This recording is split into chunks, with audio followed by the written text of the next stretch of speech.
And welcome back, everybody. Pardon me for the delay in getting this information out to you.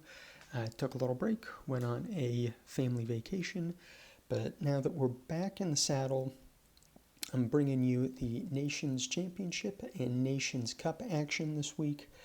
So we're going to be going through round one in this video. For anybody that may not know what the Nations Championship and the Nations Cup is, it's brand new international competition, and the setup to it is, I would say, is very similar to that of the Championship Cup and the Challenge Cup in the European competition. So the Nations Championship is the Tier 1 competition. The championship features the 12 top teams in the world, and these teams are in an international tournament playing against each other, trying to figure out who's the best. And then the Nations Cup is the Tier 2, which features 12 Tier 2 international teams, again, playing against each other in a round-robin tournament, trying to figure out who is the best of the best. So, very broad, bland, generic overview of what each competition is, and we'll kind of dive a little bit deeper before we really get into the scores and results. Before we look at the teams that are competing in each division, here is the just general game schedule that the tournament and competition will follow. So the competition is broken up into 2 3-week phases. The first 3-week phase is taking place this month, the month of July. Round 1 took place the week of July 4th. Round 2 was last week, the week of July 11th. And round 3, which is the final round of the first phase of this tournament, will be taking place this weekend. And then the second phase of this competition will take place, or pick up again, I should say, the first week of November. So November 6th to 8th, round 4 will take place, and then round 5 will be the following week, and then the week of the 21st of November will be round 6. Now, the finals week will be very specific to the Nations Championship, the Tier 1 division. So in the Nations Championship, there will be, as you can see, the 6-week round-robin phase, and then after the 6 weeks is done, there will be a finals week in which, at the very least, the number 1 seeds from each pool will play against each other to see who the overall champion for the tournament is. Now, the Nations Cup is a little bit different. The Nations Cup does the 6-week round-robin tournament, but the Nations Cup, the Tier 2 division, does not have the finals week. Don't know why, but they crown 2 champions, which I think is kind of silly, but they didn't ask me, so it is what it is. So again, this is the outline of the game schedule for the tournament, and with that being said, let's take a look at the teams competing in the Nations Championship specifically. So this is, again, the Tier 1 competition, and the teams that are competing are actually split into 2 pools. The first pool is the Northern Hemisphere, which is represented by all of the teams that compete in the Six Nations tournament. And then the other 6 teams are representing the Southern Hemisphere, which features all of the teams that play in the Rugby Championship, plus Fiji and Japan were also invited to join the Southern Hemisphere. So, again, each team, so like New Zealand, for example, in the Southern Hemisphere, will play each team from the Northern Hemisphere one time during the 6-week round robin phase, and then depending on the results of how New Zealand does, will establish their ranking in their division.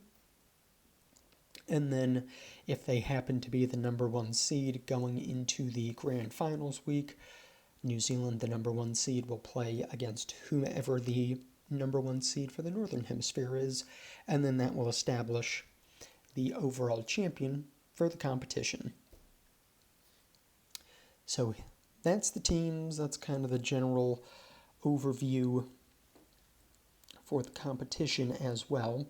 Let's take a look at the results from round 1.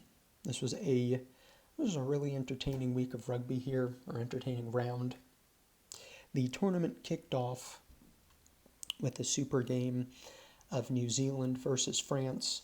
This was a great game, highly entertaining, back and forth game between the two.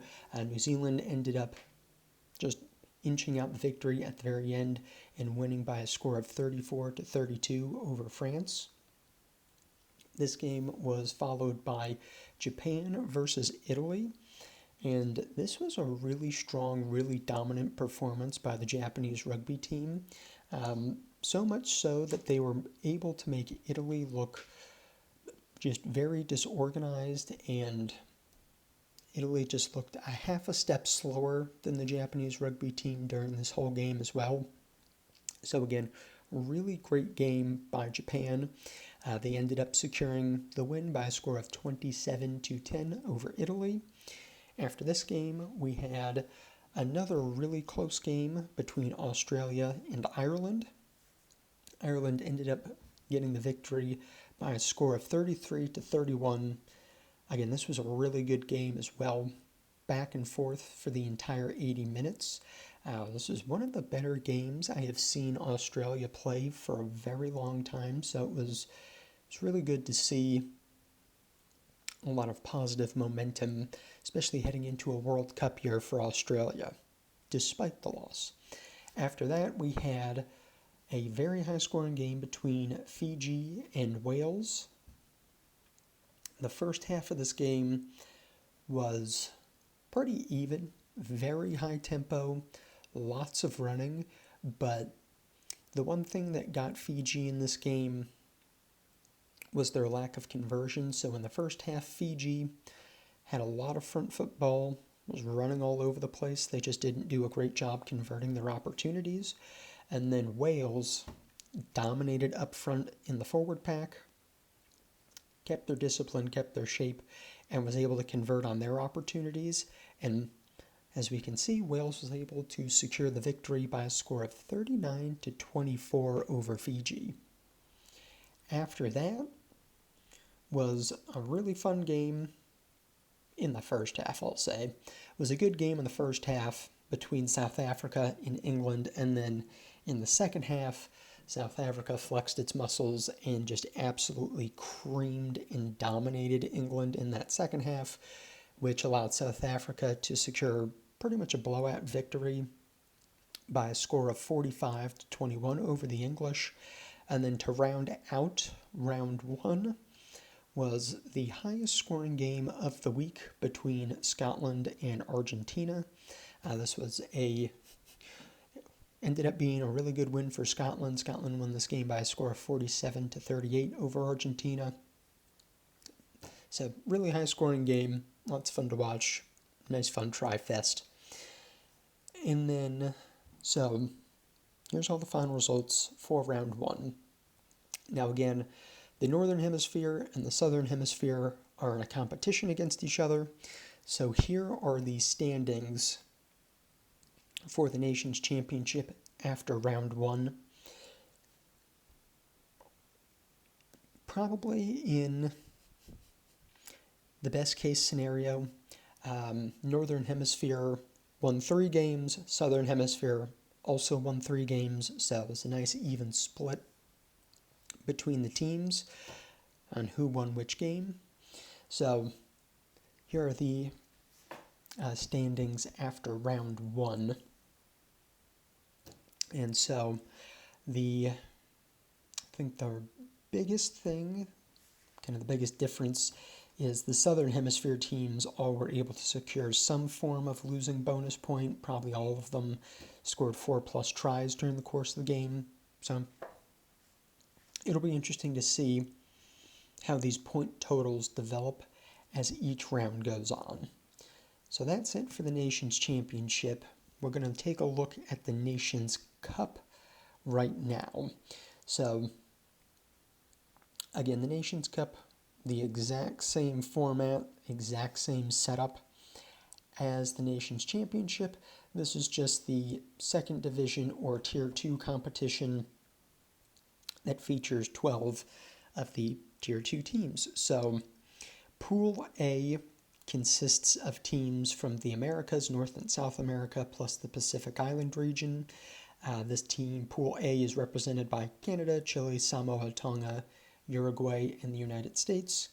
Pool B is the Europe, Africa, and Asia area, where we have Georgia, Hong Kong, China, Portugal, Romania, Spain, and Zimbabwe all working together to see which pool is the best pool.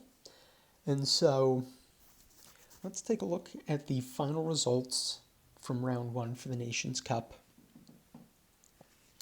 And round one kicked off with a very high-scoring game between Uruguay and Georgia, where we see Georgia securing the victory by a score of 41-34 over Uruguay.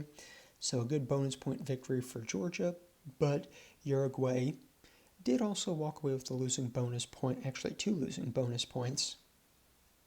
So obviously not the intended outcome for Uruguay, but also not the worst thing to be walking away with 2 bonus points on the other hand. So, good win for Georgia, and it'll be interesting to see Uruguay try to bounce back for round 2. After that, we have a very lopsided game between Samoa and Hong Kong, China. We see Samoa given a pretty good thumping to Hong Kong here, winning this game by a score of 66-19. Obviously, as you probably can tell from a quick glance at the scorecard here, this was the biggest blowout and biggest margin of victory for round one in the Nations Cup. After that, we have Chile versus Romania, where Chile secured the victory by a score of 48-31 over Romania. So a very strong bonus point victory for Chile here. I can't remember off the top of my head if this is a bonus point loss for Romania, but we'll look at the standings here in a second. Following this game, we have United States versus Portugal. Let's go Eagles. Where the United States secured the victory by a score of 30-29 over Portugal. Now, this is kind of a big deal because Portugal is one of the last teams the United States played in the previous World Cup cycle in 2023, and the United States ended up losing to Portugal, missing out on the World Cup. So there's a little bit of spice to this this matchup here between these two teams. Following this game, we have a very high-scoring draw between Canada and Spain. Both teams were able to score 6 tries during the course of this game. The final score was 42-42 between Canada and Spain. Hugely entertaining game, try-fest. Gotta love it when it happens. And then the final game of this week final game for round 1 of the Nations Cup between Tonga and Zimbabwe saw Tonga winning this game by a score of 36-26. So again, bonus point victory for Tonga, but Zimbabwe also gets a scoring bonus point despite the loss. Now here are the standings after round 1 for the Nations Cup. Again, I think after this round, it's the Americas and Pacific pool that is slightly in the lead right now. They had 4 victories in round 1 to just 2. Or actually, it was just 1 victory, excuse me. Just 1 victory for the Euro Africa Asia pool. That was Georgia. And then Spain was the next best result, which was just a tie. So, strong start for the Americas and Pacific pool. We shall see how the Euro Africa Asia pool ends up bouncing back in round 2. So, thank you all for listening to this video. If you made it this far, again, greatly appreciated. If you made it this far, please hit that like button, the subscribe button, even share it with a friend. Greatly appreciated. As you may have noticed, starting to use some more pictures here, so if you like them, let me know. If you don't like them, also let me know, but also let me know what you would want changed as well. So again, that's it for round 1 for the Nations Championship and Nations Cup. Hopefully there wasn't too much rambling in the beginning. But again, if you made it this far, thanks. And hope you all enjoyed round 1's action. Stay tuned because I will be coming out with round 2 really quickly. Thanks and have a good one.